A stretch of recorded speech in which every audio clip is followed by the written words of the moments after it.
안녕하세요. 역사 탐구가 홍법 박익순과 함께 떠나는 역사 산책 시간입니다. 오늘은 임진왜란 2년 전 조선통신사로 정사 황윤길과 함께 오사카에 다녀온 부사 김성일에 관한 역사 산책의 시간을 가져보도록 하겠습니다.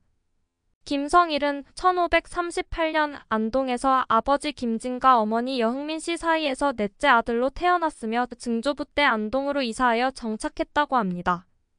1567년 대과에 합격하여 승문원 부정자에 임명되었고 1572년 선조 5년에는 상소를 올려 사육신을 복관시켰으며 병조자랑 이조자랑 등의 요직을 거쳤습니다.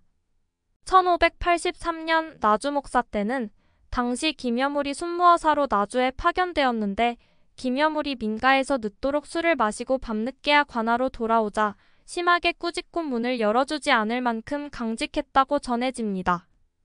1590년 초 일본 사정을 탐지하기 위해 조정에서 일본의 통신사를 파견했는데 이때 통신정사는 서인인 황윤길이었고 통신부사는 동인인 김성일이었으며 서장관으로는 역시 동인인 허성이 따라갔습니다. 통신사 일행이 1년 만에 귀국하여 외국에서 체득한 것을 보고하는 자리에서 정사 황윤길은 앞으로 반드시 병화가 있을 것이옵니다. 라고 일본의 침략을 예고하였으나 부사 김성일은 전혀 그러한 조짐이 없었사옵니다. 라고 상반된 보고를 하였습니다. 토요토미 히데요시의 인상을 묻는 질문에도 황윤길은 눈에 광채가 있고 담력이 남달라 보였사옵니다. 라고 대답했지만 김성일은 눈이 쥐와 같고 생김새는 원숭이 같으니 두려울 것이 못됩니다. 라고 다르게 대답하였습니다. 통신사를 수행했던 서장관 허성은 김성일과 같은 동인이었지만 오히려 서인인 황윤길과 같은 입장을 취했습니다. 그러나 조정 대신들과 선조는 김성일의 보고 내용을 쫓아 안일하게 대응했습니다.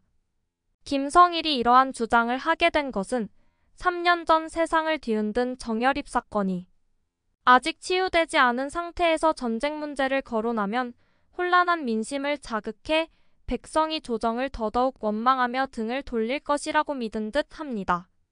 실제로 3년 전 정철 등 서인은 정열입 사건을 빌미로 호남의 정계청과 영남의 최영경 등 영호남 유림 다수를 무차별하게 사사했었습니다.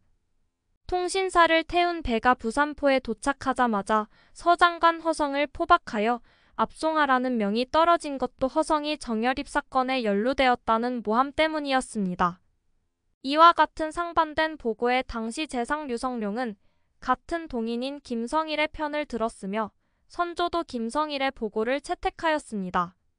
그리고 류성룡은 어전을 물러나와 김성일에게 그대가 황윤길의 말과 고의로 다르게 말했는데 만일 병화가 있다면 어떻게 하려고 하느냐? 하고 질문을 던졌습니다. 김성일은 나도 어찌 외적이 침입하지 않을 것이라 단정하겠습니까? 다만 온 나라가 불안에 휩싸일까봐 그런 것입니다. 라고 대답했습니다. 1592년 임진왜란이 일어나기 직전 김성일은 경상우 병사에 임명되었지만 서인인 안방준 등에 의해 임진왜란을 불러온 장본인으로 지목되어 결국은 임진왜란 발발한 직후 잘못된 보고가 원인이 되어 파직되었습니다.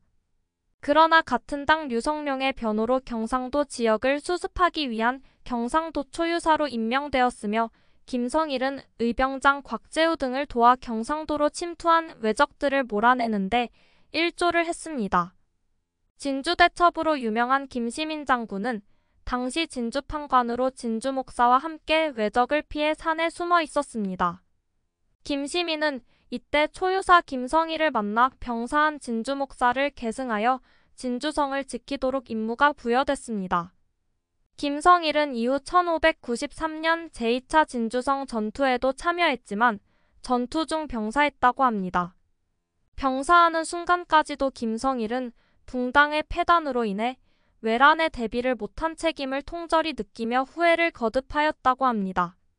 지금까지 선조 임금이 즉위한 이후 당쟁과 임진정유 양난을 겪으면서 발생한 많은 우국지사들의 공적을 더듬어 보는 역사 산책을 해봤는데 다음 주에는 전쟁의 소용돌이에서 벗어나 피폐한 백성들의 마음을 어루만지고 백성들과 고락을 같이 한 오리정승 이원익의 생애를 더듬어 보는 역사 산책을 하기로 하고 여기서 마칩니다.